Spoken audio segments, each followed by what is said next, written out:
Olá, queridos! A paz de Cristo Jesus, tudo bem com vocês? Para mim é um privilégio estar de volta para, desta feita, trabalharmos mais uma lição com uma temática bem interessante, que é a fragilidade humana e a soberania divina, o sofrimento e a restauração de Jó. Iremos falar nesse quarto trimestre sobre esse assunto e eu quero convidar você a estar comigo, a participar mais uma vez, assim como nos trimestres anteriores, porque a sua participação será de grande valia, de grande proveito, para juntos crescermos na graça e no conhecimento do Senhor. Se você ainda não é inscrito nesse canal, se inscreva, ative o sininho das notificações, deixe o seu like ou dislike, faça os seus comentários. Você vai estar contribuindo sobremaneira para a propagação do Evangelho através deste canal, através desta ferramenta. Iremos tratar desta feita sobre a lição de número 1, que nos fala sobre o livro de Jó. Eu quero convidar você a mergulhar comigo nesse estudo. Vamos aprender mais de Deus.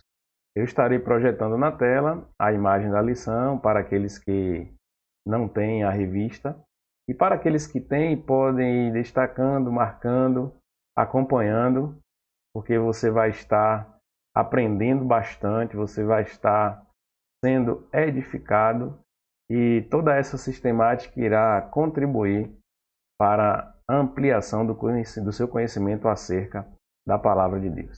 Vem comigo para mais uma aula da Escola Bíblica. O textuário da lição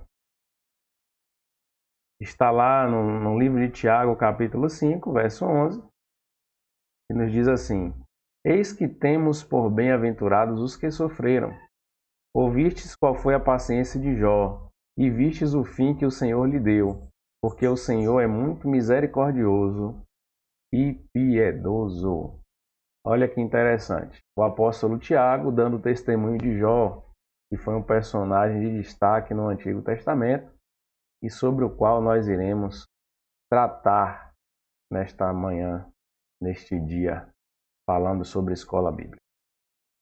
A verdade prática nos diz: o livro de Jó não é apenas uma preciosidade da literatura universal, mas, sobretudo, uma poderosa resposta de Deus para as grandes questões da vida. Olha que interessante, irmãos. Iremos trabalhar sobre esse assunto que envolve até filosofia, porque o livro de Jó nos leva a alguns questionamentos, como aqueles: por que o justo sofre? Né? E são questões que muitas pessoas fazem ao longo da vida e para o qual a Bíblia Sagrada traz alguns argumentos. A leitura diária de segunda a sábado, a qual eu sempre recomendo para que você utilize essa própria leitura como seu devocional, porque traz textos relacionados ao assunto da lição e você vai poder diariamente estar em contato com o que diz a Escritura.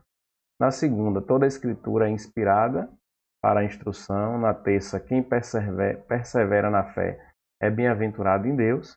Na quarta, Deus tem compromisso com os justos. Continuando aqui. Na quinta, Deus não tem compromisso com os injustos. Na sexta, Deus contempla o ser humano, embora este seja finito e frágil. No sábado, a realidade da injustiça e da iniquidade na terra. A leitura bíblica em classe está pautada em 3 livros diferentes. 2 Timóteo 3,16, Ezequiel 14, versos 14, 19 e 20, e Tiago capítulo 5, verso 11. Vamos ver o que nos diz? Começando por 2 Timóteo. Toda a escritura divinamente inspirada é proveitosa para ensinar, redarguir, corrigir, para instruir em justiça. Eu quero fazer um adendo, uma observação, que nas traduções atualizadas e mais próximas do original, esse texto está escrito de uma forma diferente.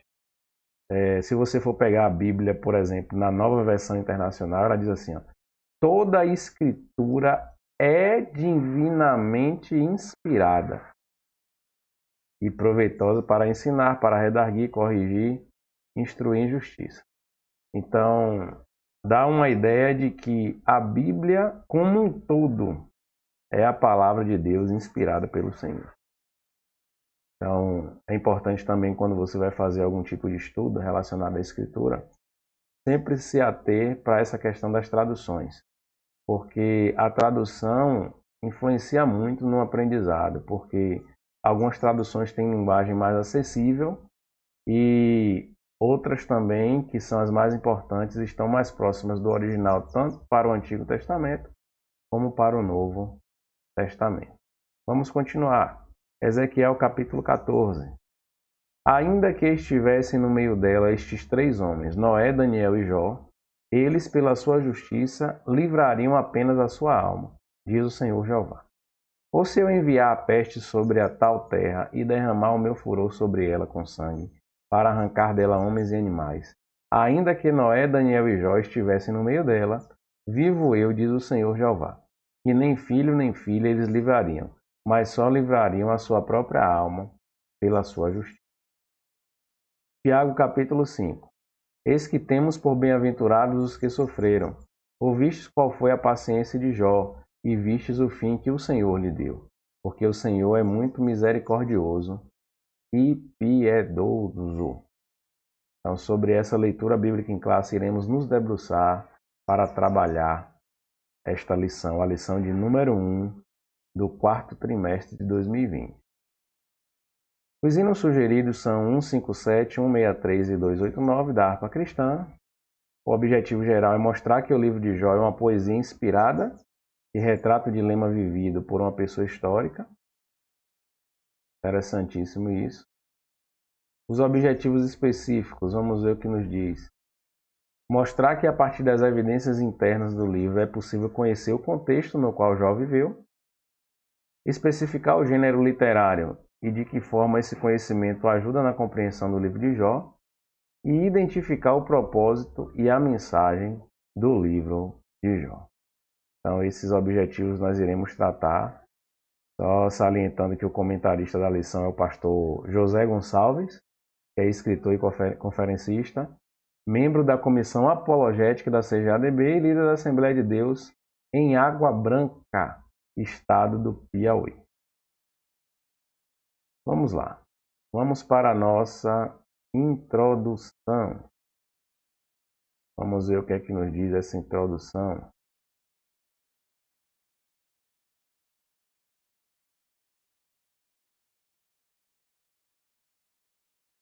Não há em toda a literatura bíblica uma obra semelhante à de Jó. Diferente na sua estrutura, no estilo literário e, sobretudo, no conteúdo. Demonstra a grandeza de Deus diante da finitude humana. É uma obra que alimenta a nossa esperança quando tudo mais parece ter perdido o sentido. Então, sobre essa obra literária nós iremos tratar. O tópico de número 1 nos fala sobre autoria, local e data do livro de Jó. Por que é importante entendermos isso?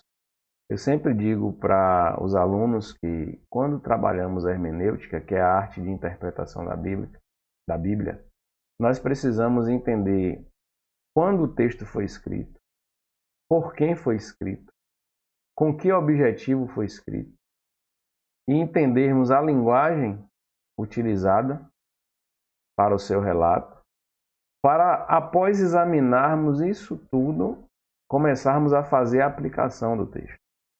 É importante nos reportarmos ao contexto para entender a cultura, entender o cenário, entender quais eram as práticas daquele período, porque isso torna muito mais fácil a nossa compreensão e nos faz assimilar a forma como os personagens pensavam, refletiam acerca do mundo naquele contexto. É diferente tratarmos de algo no século XXI comparado ao que aconteceu há mais de 2000 anos atrás. Então, por isso que é importante fazer uma contextualização. E toda contextualização envolve conteúdo e forma. Conteúdo, que é a essência daquilo que está escrito, seu significado, e a forma, que é a estrutura, principalmente literária, para que possamos compreender o sentido do que foi escrito. O autor foi Jó. Isso é um motivo de longos debates, porque algumas pessoas alegam que foi Moisés, Eliú, Salomão, Ezequias, Isaías e até mesmo Esdras. Só que o próprio livro nos dá algumas evidências de que Jó é um autor e ele traz uma narrativa acerca da sua experiência particular com Deus diante da sua realidade, daquilo que ele vivia no seu dia a dia. Jó foi um homem de destaque, um homem que demonstrou compromisso com o Senhor, um homem que mesmo num cenário em que não está presente ali a lei de Moisés, a gente não vê evidências disso, não vê evidências da estrutura sacerdotal estabelecida pelo Senhor através da lei. Então, subentende-se que Jó viveu na época dos patriarcas, e isso já nos dá uma ideia de tempo, de cronologia, de momento histórico, né? E os seus relatos particulares trazem para nós a sua própria experiência particular.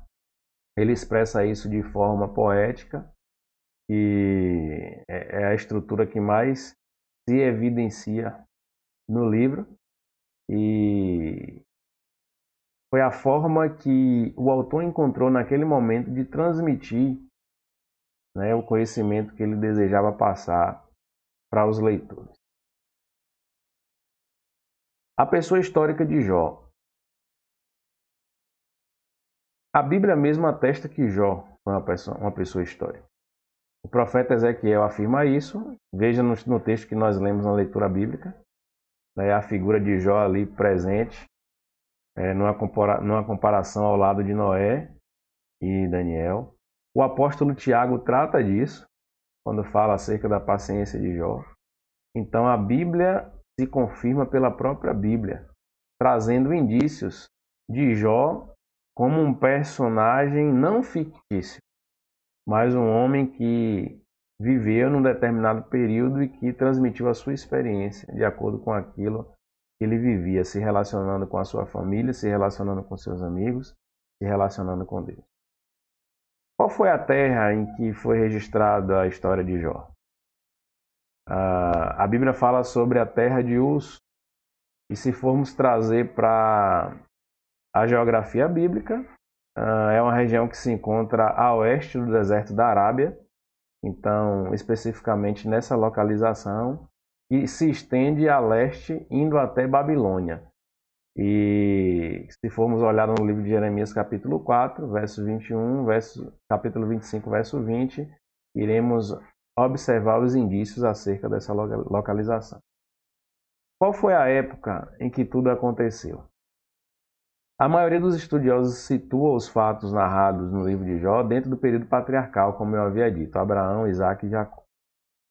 Alguns indícios contribuem para essa interpretação. Primeiro, o sacerdócio como instituição ainda não existia, visto que Jó era o sacerdote na sua própria casa. Então a gente pode ver isso no capítulo 1, verso 5, quando Jó sacrificava a Deus clamando o perdão pelos pecados dos seus próprios filhos. Então Jó agia como sacerdote do seu próprio lar. Um outro aspecto, as filhas de Jó eram co-herdeiras juntamente com seus irmãos. A Bíblia diz que a herança de Jó foi repartida entre os seus filhos e as suas filhas. E se nós formos observar a lei mosaica, principalmente que está escrito lá em Números 27, verso 8, a mulher não tinha essa prioridade. Era como se fosse um resquício. Quando não houvesse mais ninguém para herdar, isso passava para a mulher. Então perceba que essa evidência já nos faz entender que o período de Jó é um período anterior à lei.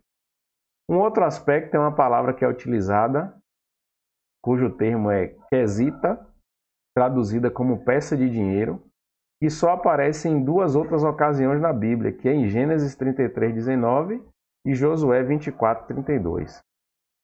Uma delas quando fala que Jacó comprou um pedaço de terra, né, para cultivar, e lá em Josué, quando os ossos de Moisés foram enterrados, foram retirados do Egito e foram enterrados nessa herdade que Jacó havia comprado, conforme o registro de Gênesis. Então são as duas passagens onde aparece esse termo, com exceção do livro de Jó. Nos dá uma ideia também de que é anterior à lei. Eu acabei aqui não abrindo espaço na janela, mas você pode estar observando aí o subtópico de número 3, a terra de Jó, e o de número 4, a época de Jó. Depois você pode até dar um print na tela, caso você queira ler a lição como ela está projetada, você dá um print na tela e pode ou dar um pause no vídeo e faz a leitura e vai acompanhando posteriormente com os meus comentários. A estrutura literária do livro de Jó é o tópico de número 2.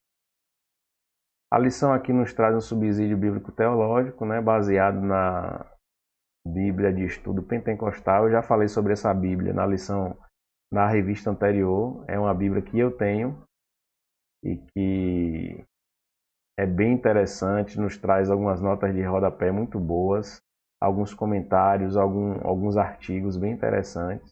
Então, se você não tem a Bíblia de Estudo Pentecostal, vale a pena adquirir. Vamos lá. A estrutura literária do livro de Jó. Prosa e poesia. Prosa e poesia. O leitor que deseja ler o livro de Jó precisa dar-se conta de que diante dele há uma obra de natureza poética. Isso não torna o livro de Jó menos inspirado do que os outros da Bíblia, mas revela que ele pertence a um diferente gênero literário. Jó precisa ser lido dessa forma. A estrutura dessa obra demonstra isso. É uma combinação de prosa, poesia e prosa, nessa ordem. Está literalmente organizada assim. Uma prosa nos primeiros capítulos, continuando. Longa poesia no meio, mais uma prosa no último capítulo. Assim, o prólogo, quando falamos em prólogo, estamos falando de uma imagem prévia acerca daquilo que vai ser escrito. Então, o prólogo está lá em Jó, capítulo 1, verso 1 ao 2, 13.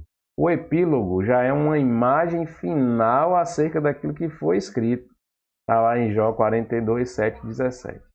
Esses períodos estão em prosa. E o texto intermediário em poesia, que é do capítulo 3, verso 1 ao 42, verso 6. Então, esses gêneros literários, irmãos, é importante que nós possamos se debruçar um pouco sobre isso, porque o gênero literário nos ajuda na compreensão do que foi escrito. É diferente você ler algo que é argumentativo, algo que é descritivo, algo que é narrativo, algo que está registrado em prosa, em poesia, porque o tipo de narrativa é construído de uma forma diferente. A expressividade é diferente. As figuras de linguagem utilizadas são diferentes. O tipo de pontuação é diferente. O ritmo da escrita é diferente. E tudo isso contribui para a compreensão, a depender daquilo que quer ser transmitido pelo autor. A organização. No texto em poesia há a seguinte organização. Um monólogo feito por Jó, 3 ciclos de diálogo entre Jó e seus amigos, monólogo quando ele conversa consigo mesmo e externaliza isso.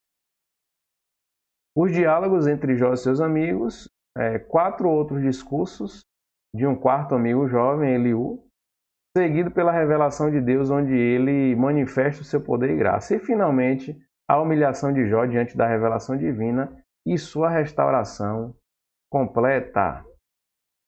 Então, Jó utiliza todos esses mecanismos e eles estão presentes no livro, e é importante nós pontuarmos os momentos em que eles acontecem para que possamos entender como se desenrola todo o discurso.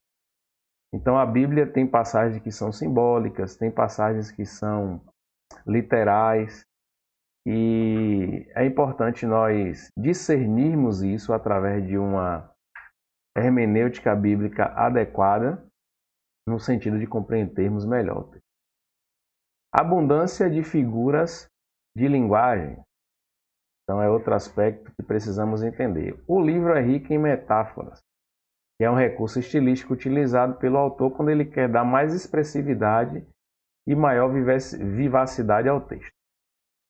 Metáfora também é um recurso estilístico que funciona da seguinte forma: é trabalhada através de uma comparação, onde se utilizam termos que estão associados a outros grupos ou a outros gêneros para enfatizar a ideia que quer ser dada. Por exemplo, eu vou dar um exemplo bem fácil de assimilar.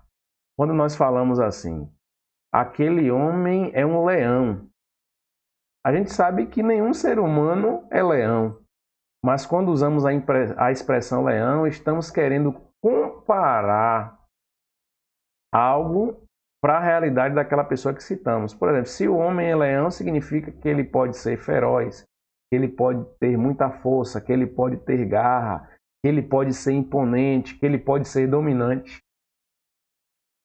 Quando falamos assim, aquele homem tem um braço de ferro. Nenhum homem tem um braço de ferro.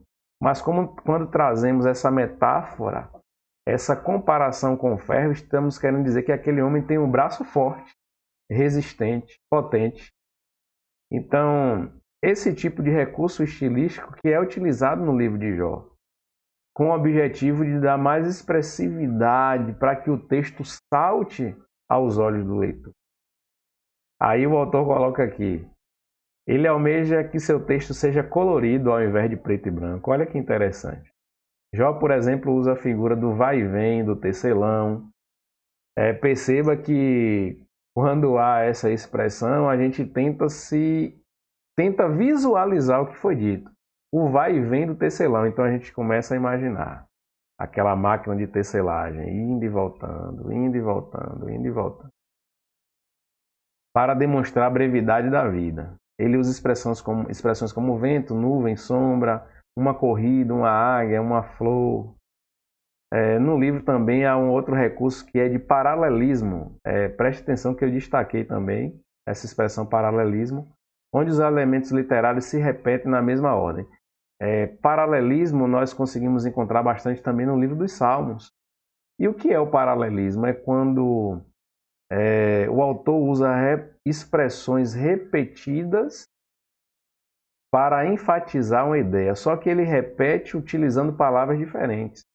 Um exemplo, Salmo capítulo 19, verso 1. Como é que o autor fala?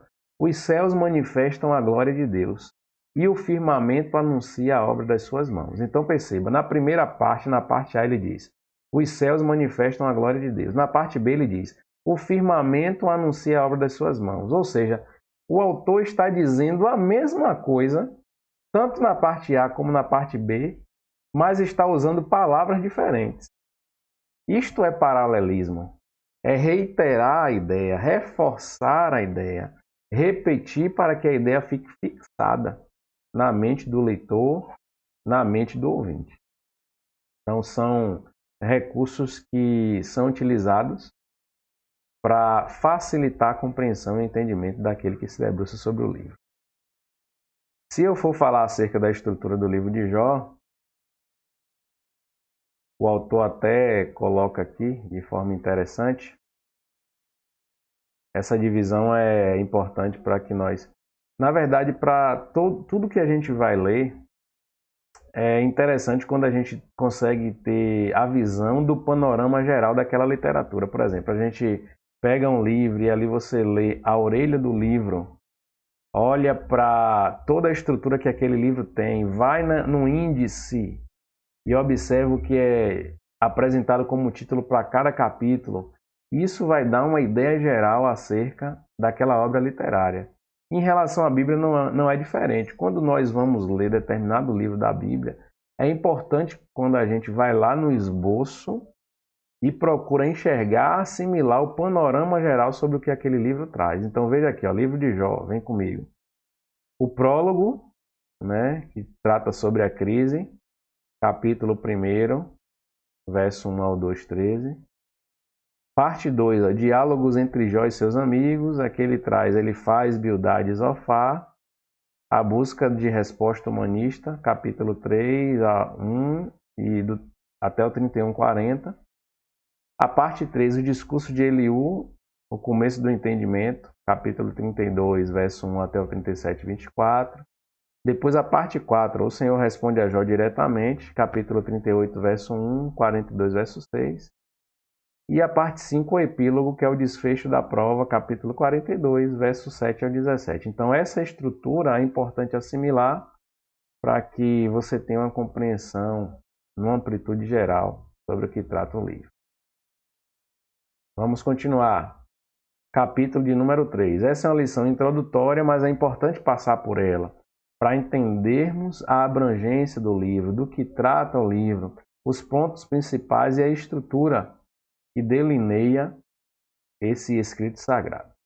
Então, o tópico 3 nos fala sobre a natureza e mensagem do livro de Jó. Por que os justos sofrem? Olha que pergunta interessante. Subtópico 2. Existe bondade desinteressada?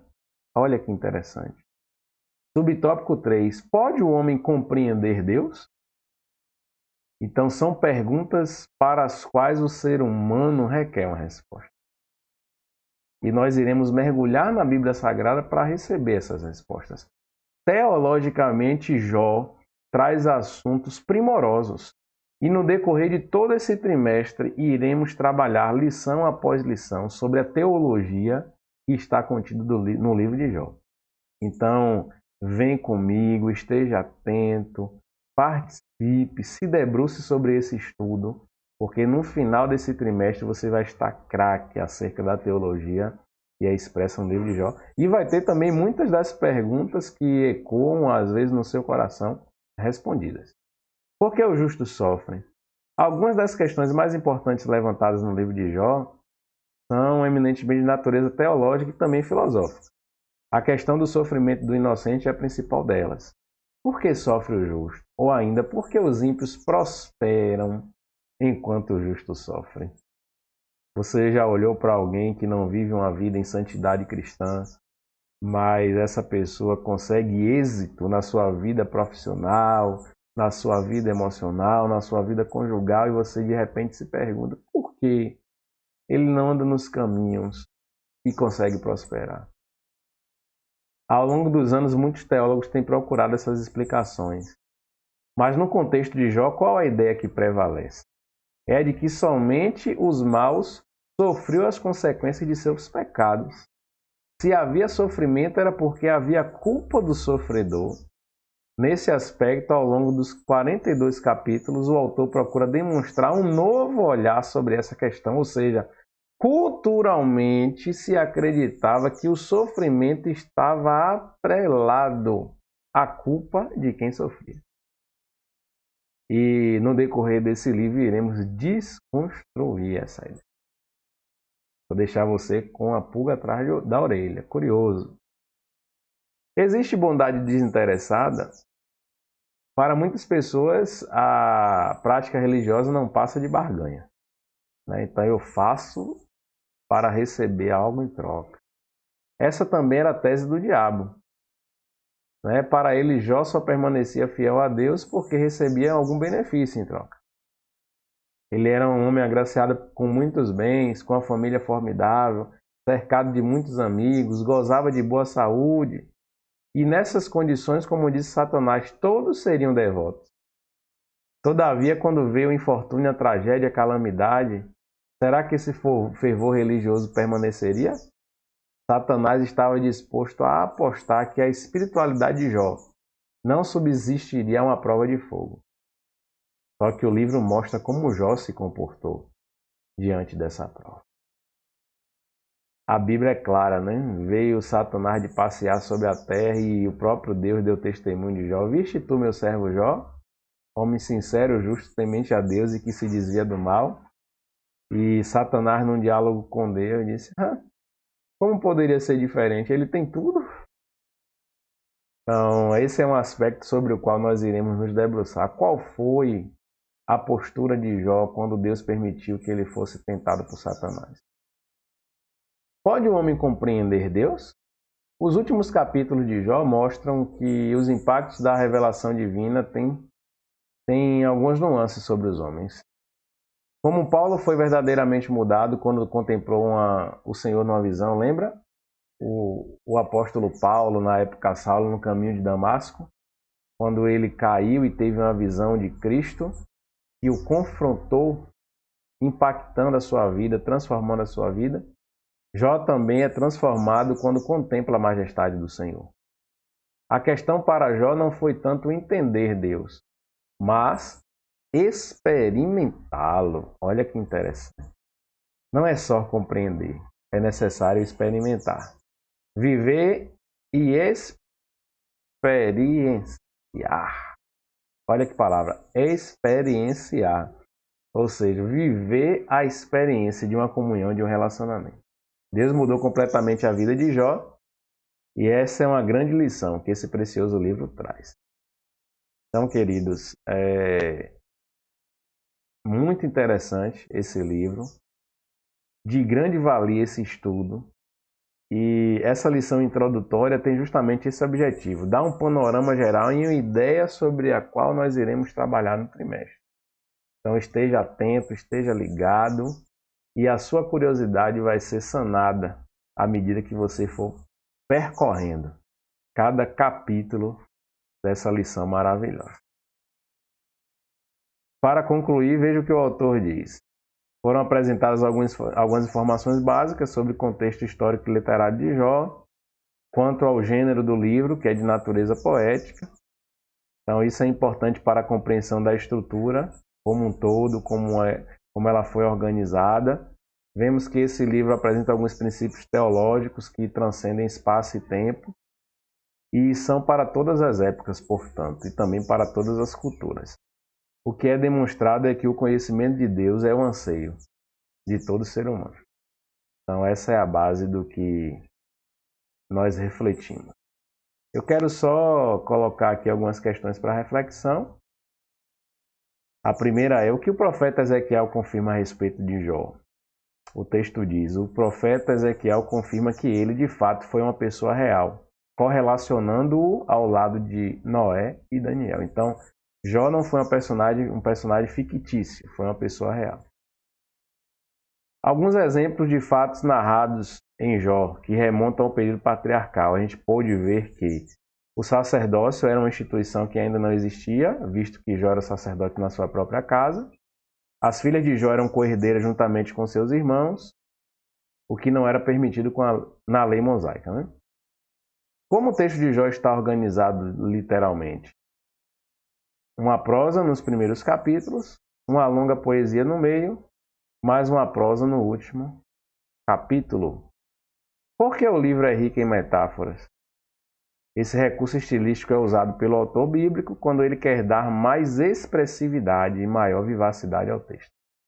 É para colorir o texto, é para fazer o texto saltar aos olhos do leitor. Qual a principal questão apresentada no livro de Jó? A questão do sofrimento do inocente é a principal questão levantada no livro de Jó. Então, querido, guarde todo esse ensinamento no seu coração para que ele possa produzir frutos na tua vida. Foi um prazer estar com você. Um grande abraço. Que você tenha uma semana abençoada, vitoriosa. E eu lhe aguardo para a próxima lição, para que possamos estar juntos, crescendo na graça e no conhecimento do Senhor. Que o Senhor te abençoe. Que o Senhor derrame sobre tua vida ricas bênçãos, de forma incontável, para que em tudo isso o seu nome seja glorificado através da tua vida. Que Deus te abençoe. Um grande abraço. Fique na santa paz do Senhor Jesus.